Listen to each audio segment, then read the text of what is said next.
Hi everybody and big welcome to a cEDH gameplay from a first-person view with Mons piloting BlueFarm. You're gonna see my hand, hear my thought process, me narrating and reacting to the gameplay of my opponents that we're going up against. I finally decided to build my own version of BlueFarm. I've been piloting a lot of other people's versions before, but now I wanted to play it the way I like it. It's still pretty much the same as you're used to.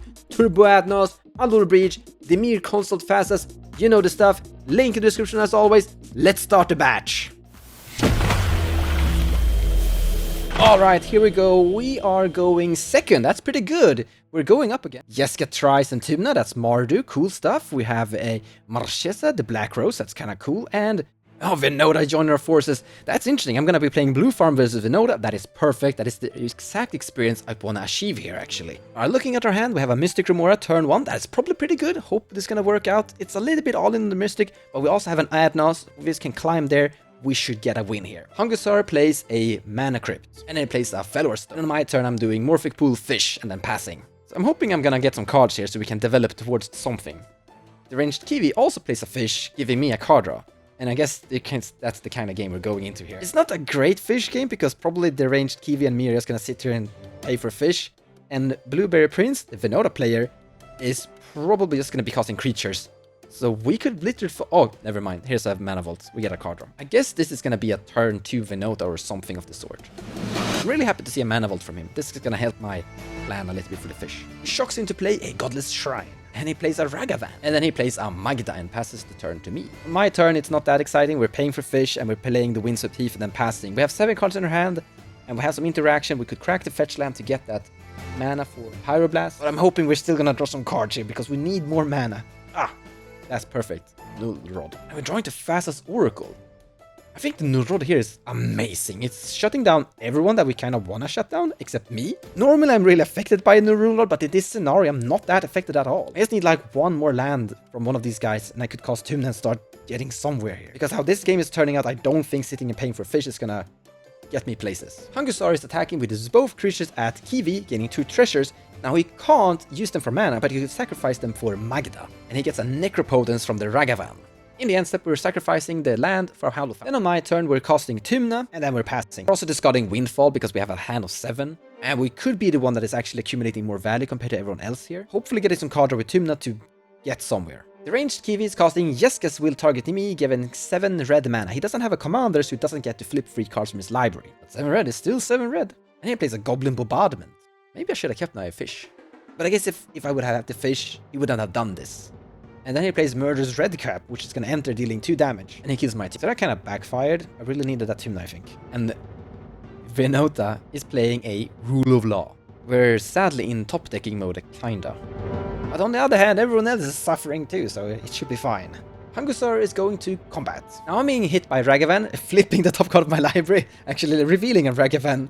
And then Blueberry Prince is being hit by Magda. And we're drawing to a land. Yes, a Wooded Foothills, that's great. So what we're gonna do on my turn is gonna crack the Wooded Foothills for a bad land so I can get 2 black to cast Predator's Grasp on Kiwi. We also get a chance now to look through Kiwi's deck to actually just understand a little bit about what he's up to. He doesn't play Fastest Consult, he's not on those, he's on more typical Marchesa loops with persist stuff. Metallic Mimic is there, some Jace stuff. Cool deck. And we're taking the Heuristic Stun. So we're playing kind of the long game here. Now, Heuristic Stun and Rule of Law isn't that great, but we need like a card draw here of some sort. On Kiwi, he simply just draws a card and pass turn. Venoda plays a Plains. And now he has 4 mana for a Venoda. And Venoda resolves. But Hungusar swords Venoda. Now we're getting to the turn where Hungusar is gonna have 6 treasures. And he's gonna be able to search his deck for an artifact with Magda. Which I'm just guessing is going to be a Bola Citadel, but there's a Rule of Law in place, so it will stop pretty fast. He goes to combat, the same attack, Ragavan at me, and Blueberry is getting Magda. Hits a land, which is something I actually wanted to have, which is really sad. On my turn, we're casting a Heuristic Study. But then Kiwi is responding with a Vamp Tutor, which is probably really bad because he does have like 2 combo pieces already in play, so I think we're dead. Now we do have a Flusterstorm, but I don't think what he's gonna tutor for is something Flusterstorm is gonna be able to counterspell. Strangely though, Kiwi is actually passing the turn here. Super happy about that. Also a little bit confused, but I guess he has... I don't know his deck completely in detail, so it might be something here that I missed. Blueberry Prince, the Venoda player, is casting Sanctum Prelate.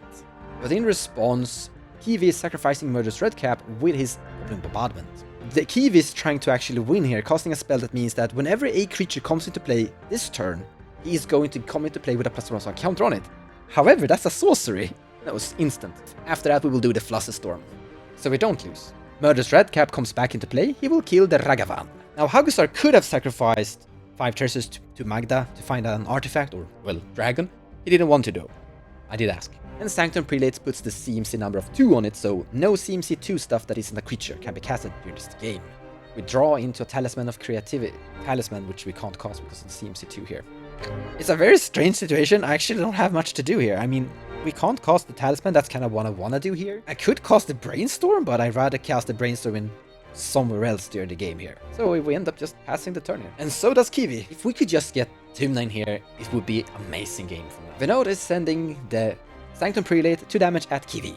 Venota cast a Vryn Ringmare, but in response we're casting the Brainstorms. But in response, Kiwi is casting a Mental Misstep on my Brainstorm, because, well, everyone is stuck, so he's... I can agree, he don't want me to dig faster. But I think the Vryn Wingmare will kind of help me a tiny bit, as it's gonna make things more expensive to give my Risky Study a little bit more triggers. We draw into an Infernal Plunge Ritual. Great. This is gonna sound strange, but we are casting Phantasmal Image. And we're gonna make a copy of Vryn Wingmare. The reason we're doing this is because we can sacrifice this creature whenever we want to with our ritual here. And when we get our Tymna in play, we just need 1 land to get there. We do have an attacker instantly that's flying, that's great. Increasing the tax of everything right now is kind of good, because that is going to give us more card draw with Dristic and slow down everyone. I mean, I'm not winning until I get rid of that Rule of Law, so I might as well Stax the game anyway. So it appears that if you're giving me a BlueFarm deck, I still transform it into a Stax deck. 2 Ringmares and 1 Ristic Study. What a game. It's gonna be a long one, I think. And Kiwi's playing a Glen Alendra Archmage, not paying for Risty. Yes, we finally get the card draw. We draw Force of Will, that's actually kind of good. Only sad part is that we do have a Fastest in our hand, but we really need to dig through that deck in a way. Now with Glen Alendra, it's gonna be really tricky to win. We're gonna need creatures here. I think the only way to win now is like Grand Abolisher, then Cyclift Overload. Kiwi, however, sacrifices his red cap to kill the Vryn Wingmare, and then Sanctum Prelate is attacking at Hungusar. It's actually really good to just have a blocker here, because he's obviously not attacking me, and I don't want to lose life because I do have an Adnaus in my hand, which I probably never gonna get resolved though. Hungusar BS passes it, draw Wheel of Fortune. Do we cast Wheel of Fortune? I guess we're casting Wheel of Fortune here. Nice hand, we get a land and a mana crypt, that's pretty good too. So we did get to develop a little bit. We don't have a single point of interaction, that's really bad. But the game is kind of stacked out with the Rule of Law effect, the Sanctum Prelate and the Vryn Wingmare. So we should be fine for a turn cycle. But I think we're doing Tymna here, on the next turn that is. Kiwi casts his commander and I get a card draw from Ristic Study. So in the end, the Ristic Study actually did to pay off a little bit. It's a long game, so eventually it's gonna go draw a card or 2 here and there. Kiwi is attacking with his Glen Alendra at Blueberry Prince Venota. And this is a really horrible interaction synergy here.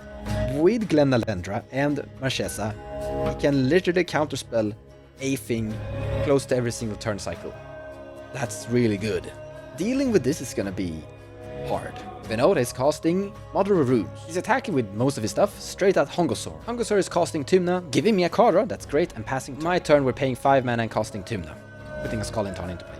Now here's a problem, he can actually sacrifice Glen Alendra. So he's using Goblin Bombardment to sacrifice his Glen Alendra that had a +1/+1 counter on it, killing my Vryn Wingmare Phantasmal Image. And now we can go to combat again, removing the +1/+1 counter. So basically having that creature stay there for a long time. Kiwi is attacking me for 6 damage and I take it. And then he's casting Blasphemous Act. And we can recast Tymna again. We could actually cast Kraum too. His Glen Alendra comes back because of the thing. And Marchesa actually also comes back. Wow. We are going to be grinded out by this thing. This is really awesome to see. I absolutely love it. I mean, this is a really cool commander. Has a really cool tricks to it. Can really value in this kind of cool, strange way. Not card draw value, it's just, you know, persist, grindy, graveyard value. Very similar to Meren. Venota is casting a Mog Catcher. That's gonna search for goblins. Here we go to our turn. We're drawing Enlightened Tutor. That's not great. We play a Blood Crypt. We're drawing to Enlightened Tutor. And we cast Kraum here. But Kiwi is casting Arcane Denial on my Kraum. But in still my end step now that Kiwi has actually casted a spell, Hugusar is casting Red Lamenta Blast, destroying the Glen Alendra. And we draw 2 cards because of the Archon Denial, and we draw into my Heuristic Study, so we could be sitting here with 2 Heuristics. I think that could be good right now. We're not dying that fast, there aren't that many attackers on the board today. We could literally start to grind things out. When I think about it, I should maybe have even used Enlightened Tutor to put my Heuristic Study on top of my library. Kiwi is attacking with Marchesa at Blueberry Prince, the Venota player. Now that the boards that have been kind of open, the Sanctum Prelate is gone, Glenalendra is gone. The only thing that is remaining on this board that is shutting us down is a Rule of Law. And if we can get rid of that Rule of Law, we have a meme betrayal that is gonna be really cool in this board. Nullrod is still shutting us down a bit, so that's annoying. But we have built a really high land count, so yeah, should be fine. Sadly, our bounce spell, Unsubstantiate, doesn't target enchantments or artifacts, only spells and creatures. Hungusur cast a flash creature, free one that can be sacrificed to destroy target artifact and enchantment. And I really hope he's gonna use this to destroy Rule of Law. He's probably gonna use it to destroy Nullrod though. Monkcatcher is being activated. But Kiki is in his graveyard. It was discarded there because of the Wheel of Fortune, so we're not dying. He picks Goblin Rabblemaster, and I actually think this is the right choice, because this is gonna help him kill us. This can take over the game quite fast. Well, not that fast, but as the game is going this slow, it's gonna actually get there with the token count. And once he gets his Venota in play, and he has attacked with all of his tokens, it's GG. It's gonna be GG. Especially considering he already has 6 mana to cast Venota next turn, so yeah. He attacks me with the 1/1 token, I take 1 damage, and then he casts Gamble. And his card's number 3, which, oh, where's the Zealous Conscript? I actually don't think that's what he tutored for, because it does have Kiki in the graveyard, but it could have been Splinter Twin that he tutored for, or he already had Splinter Twin in his hand. Kiwi is sacrificing his commander into Goblin Bombardment to deal 1 damage to that Ketaro commander, but Magusar is exiling a ape to get the mana to sacrifice the creature to destroy the Nullrod. Amazing. Artifacts are open. Now we just need to get rid of Rule of Law and the field is clean. This means we can actually cast Dockside here. It also means our secondary Heuristic Study won't do that much, because now everyone can basically pay for their Heuristic Study triggers with their mana. Hugusar is casting Tymna on his turn. Drawing a Swamp, and we're playing Luxury Suituma. And we're casting our secondary Heuristic Study. And in response, he's casting Necromancy, targeting his Glenalendra. Annoying, so we're back to that. First thing he does is that he pays 1 blue mana to sacrifice Glenalendra to counterspell my Heuristic Study, and then it comes back with Persist. Now he's gonna attack again, give a +1/+1 counter because of the thing from his command. And we're back in the business. Blueberry Prince, Venota player, takes 6 damage from the attacks. And then Kiwi is casting his Wincon. Now, if he does counter spells, he can't use them because there's a Rule of Law. But he does have the Glenalendra. Because we're going to lose, Venota is casting Path of Exile on the Glenalendra. We are going to loot the Delta, that's great. In response, he's sacrificing the Glenalendra to Goblin Bombardment, because we don't want it to go exile, and he pings the Goblin token for 1 damage. Now, we're casting Unsubstantiate on the Glenalendra. This is going to prevent him from winning, because it's going to go back to his hand or graveyard. Regardless, if it goes to the graveyard, it's going to stay there. It goes to his hand, his combo is going to fizzle. And it goes back to his hand. Venota is casting a Soul Ring, and then he activates Monkcatcher. He finds Goblin Crater Maker. We take 1 damage from the Goblin token attack, and then the turn goes to Hungusar. Now Kiwi has a really cool interaction here with his Marchesa. He can sacrifice his Spark thing every single turn to Goblin Bombardment, because it's gonna come back because of Marchesa, and it always comes back with a +1 counter itself. It's not... If Marchesa had a different wording, like instantly, he would have infinite damage here. But he basically has 1 damage in every turn. Jeska, Thrice Reborn is being casted. This is the most annoying outcome ever, because it's using Jeska to buff up Tymna to attack me for 6, and then draw a card with Tymna. Draw Red Elemental Blast, that's nice, but there's a Rule of Law. I think we're just gonna cast Kraum here and pass. We wanna have blockers to survive the board state.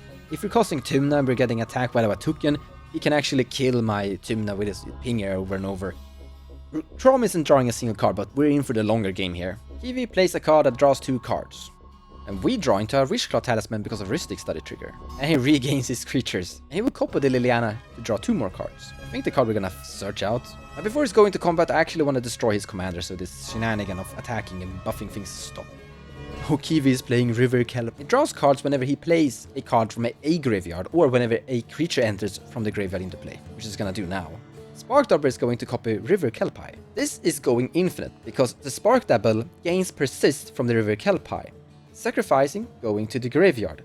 Because of that, it comes back into play, because it gained the persist from the River Kelpie, it comes back. Spark Double always comes back with a +1/+1 counter, which means it negates itself, so there's no +1/+1 counter, there's no -1/+1 counter, it stays at the same, which means it can be sacrificed to Goblin Bombardment again, and here it goes infinite. However, he is going to draw a card for each interaction loop, but our life total isn't enough for his library. So in the end, it's a clean win from Marchesa the Black Rose. What a long game. Really cool to see it though. Hope you liked it. Marchesa Victor. It's a really old card. Really cool to see. Really cool to see. The Venota stuff was really annoying, disrupting us in a lot of different ways. That rule of law really made things weird. Our Tymna was killed constantly. We never really got to do fine things with it. Risky Study was great this game. It really drew cards, but it just didn't draw enough. And in the end, there was just too much stuff that we had to deal with. And sitting here and bouncing and destroying a few things helped, but it was just too much. In any case, that's it for this game. Thank you for watching. See you next time. Thank you so much for watching, and I hope you enjoyed the video. If you like what I do and you wanna support me, feel free to share my videos or even checking out my Patreon page. Also, purchasing cards from the TCG Players website using the affiliate link in the description below of the video will also help the channel grow. So a big thank you to all of you.